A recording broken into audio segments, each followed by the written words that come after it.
আমারও তো দরকার, যেহেতু 2 বছর হয়ে গেছে, নিজেকে অনেক কন্ট্রোলে রাখছি, মানে আর কন্ট্রোল করতে পারতেছি না। সেক্ষেত্রে আর কি আমি ওই ছেলের সাথে আর কি এর সাথে আর কি আমি সম্পর্ক রাখি, আমার বয়ফ্রেন্ডের সাথে, ফেসবুক বয়ফ্রেন্ডের সাথে। তাকে আমি আমার বাসায় আনি, বাসায় আনার পর যে দেখা যায় তার সাথে আমার সপ্তাহে 4 দিন আর কি তার সাথে আমি থাকি। 4 দিন সপ্তাহে থাকার পর মানে আমি এটা জানতাম না সে শুধু আমার সাথে এই জন্যই সম্পর্ক রাখছে, কারণ তার লোভ ছিল আমার টাকা পয়সা আর গহনার দিকে লোভ ছিল, টাকা পয়সা আর গহনা। কারণ আমার স্বামী যেহেতু ইতালিতে থাকে, আমি একলা বাসায় থাকি, আমার স্বামী তো কোনো টাকা পয়সার অভাব ছিল না, সে সবই জানতো, জেনে শুনেই সে আমার সাথে আর কি সম্পর্ক করছিল। তো দেখা যায় যে ওর সাথে আমার সম্পর্ক চলতেই থাকে। সম্পর্ক চলার দিকে যে দেখা যায় যে একদিন সে কি করলো, হঠাৎ আমার রুমে আসলো। রুমে এসে আমার মানে হাত পা মুখ বেঁধে সে কি করলো, আমার আলমারিতে টাকা যা ছিল, আমার বিয়েতে যে গহনা দিছিল আমার হাজব্যান্ড, আমার বাবা মা, সব কিছু ও নিয়ে আমাকে হাত পা মুখ বেঁধে রেখে ও আমাকে এভাবে রেখে ও চলে গেছে। সব কিছু টাকা পয়সা নিয়ে আমার কাছ থেকে পালায়ে গেছে। আসসালামু আলাইকুম। হ্যালো বন্ধুরা, আপনারা আশা করি ভালো আছেন। আমি আজকে আপনাদের সামনে আমার সাথে ঘটে যাওয়া একটা বাস্তব ঘটনা আমি তুলে ধরব। আশা করি মনোযোগ সহকারে আমার গল্পটা আপনারা শুনবেন। আমার নাম ইয়াসমিন, আমার দেশের বাড়ি ফরিদপুর। আমি বাবা মার দ্বিতীয় সন্তান। আমি খুব চঞ্চল প্রকৃতির মেয়ে ছিলাম, যে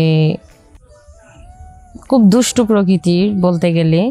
ওই স্কুল লাইফে যেরকম হয়, মানে মানুষ স্কুল লাইফে যেরকম স্টুডেন্টরা মজা করে, আমিও ঠিক ওইরকমভাবেই মানে আমার জীবনটাকে কাটাইতে চাইছিলাম। মূলত লেখাপড়া করে আর কি আমি চাইছিলাম যে আমি একটা কিছু হইতে চাই, যে বাবার পাশে দাঁড়াতে চাই, এরকম চাইছিলাম। তো না, কিন্তু বাবা আমার কথা শুনে নাই। বাবা চাইছে যে ভালো যেহেতু একটা ছেলে পাইছে, মেয়েকে বিয়ে দিয়ে দিই। যেহেতু ছেলে ইতালিতে থাকে, ছেলের 2টা বাড়ি আছে, জায়গা সম্পত্তি আছে, ওইসব দেখে আর কি বাবা ছেলেকে পছন্দ করে। কিন্তু বাবা শুধু বাবার দিকটাই বুঝলো, মেয়ের দিকটা আর বুঝে নাই। কিন্তু কি করলো, উনি আমাকে ওই ছেলের সাথে বিয়ে দিয়ে দিল, ইতালি থাকা ছেলের সাথে।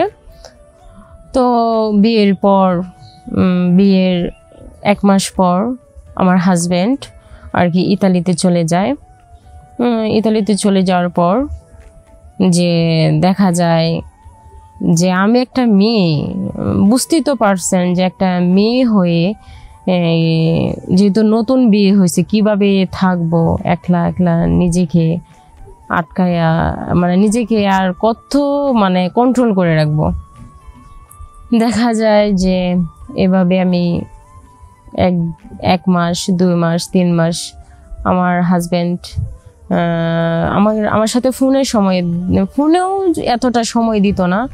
মানে আমি যখন আমার হাজব্যান্ডকে ফোন দিতে চাইতাম, তখনই উনি আমাকে বলতো যে ইয়াসমিন, আমি তো কাজে ব্যস্ত, তুমি এখন ফোন দিও না, পরে ফোন দাও।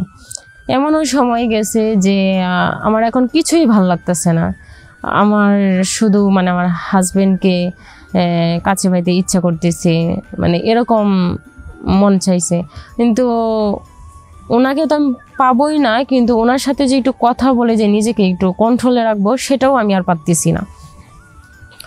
মানে উনি আমাকে ওইভাবে ফোনেও এতটা সময় দিতে পারতো না, মানে তার কাজের প্রেশার এতটাই ছিল যে সে আমার সাথে 3 মিনিটের বেশি কথাই বলতে পারতো না। একদিন পর ফোন দিলে 3 মিনিট, এমনও সময় যেত যে তার সাথে আমার কথাই হইতো না, যে সে আর ফোনটাই ধরতো না। তো নিজেকে এভাবে প্রায় 2টা বছর নিজেকে কন্ট্রোল করে রাখছি। মানে এখন তো আর পারতেছি না, 2 বছর হয়ে গেছে। মানে আমার স্বামী ইতালি থেকে আসে না। মানে আমার এদিক দিয়ে নিজেরও অনেক ইচ্ছা করে যে না, আমার স্বামীর সাথে থাকি, ভালো একটা মুভমেন্ট কাটাই। তো ওইরকমভাবে আমি কাউকেই পেতেছি না। মানে পরে আমি ফেসবুক আইডি খুলি। ফেসবুক আইডি খোলার পর আর কি আমি ওই ফেসবুকেই আর কি একটা ছেলের সাথে আর কি আমার মানে বন্ধুত্ব হয় বলতে গেলে শুরুতে বন্ধুত্বেই ছিলাম। তারপর দেখা যায় যে ওই ছেলেটা আমাকে বলতেছে, দেখো তোমার তো এখন যৌবন আছে, এই যৌবনটা কি সবসময় থাকবে? তুমি তো বুড়া হয়ে যাবা, তো তোমার কি দরকার না তোমার পাশে আমার মতো এরকম একটা ইয়াং ছেলের সাথে মানে একটা সম্পর্ক করলে তুমি ঠকবা না আমার সাথে। তখন আর কি ও আমাকে আর কি করলো, মানে অনেক পটানোর চেষ্টা করলো। এক পর্যায়ে আমি তার কথায় মানে এক কথায় আমি তার কথায় আর কি রাজি হলাম যে হ্যাঁ, আমারও তো দরকার, যেহেতু 2 বছর হয়ে গেছে নিজেকে অনেক কন্ট্রোলে রাখছি, মানে আর কন্ট্রোল করতে পারতেছি না। সেক্ষেত্রে আর কি আমি ওই ছেলের সাথে আর কি এর সাথে আর কি আমি সম্পর্ক রাখি, আমার বয়ফ্রেন্ডের সাথে, ফেসবুক বয়ফ্রেন্ডের সাথে। তাকে আমি আমার বাসায় আনি। বাসায় আনার পর যে দেখা যায় তার সাথে আমার সপ্তাহে 4 দিন আর কি তার সাথে আমি থাকি। 4 দিন সপ্তাহে থাকার পর মানে আমি এটা জানতাম না সে শুধু আমার সাথে এই জন্যই সম্পর্ক রাখছে, কারণ তার লোভ ছিল আমার টাকা পয়সা আর গহনার দিকে লোভ ছিল, টাকা পয়সা আর গহনা।